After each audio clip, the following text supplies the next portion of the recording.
And President Trump waking up at Mar-a-Lago this morning after addressing graduates at the University of Alabama last night. During the speech, the president touted progress on issues like tariffs and immigration.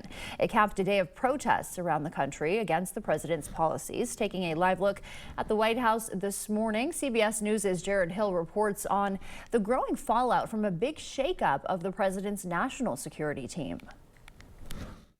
Roll Tide. At the University of Alabama, President Donald Trump offered advice to the class of 2025 before turning his commencement address into a political rally. We couldn't sell cars in China. We couldn't sell cars in Japan or anywhere else. We couldn't do anything.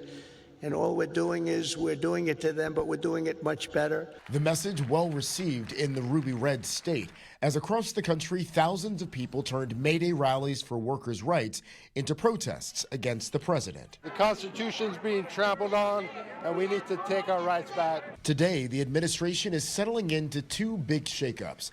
Mike Waltz out as National Security Advisor, but now the nominee for ambassador to the United Nations. In March, Waltz mistakenly added the editor of The Atlantic to a Signal group chat discussing U.S. military strikes in Yemen. Vice President J.D. Vance says that's not why Waltz is being moved. Donald Trump has fired a lot of people.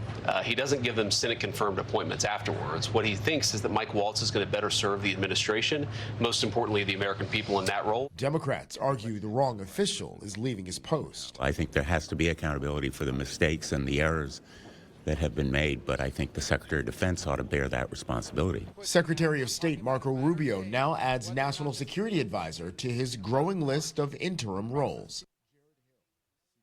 On social media last night, President Trump declared he'll be renaming May 8th Victory Day for World War II and November 11th Victory Day for World War I in the U.S. This is as some European nations are set to celebrate Victory Day next week.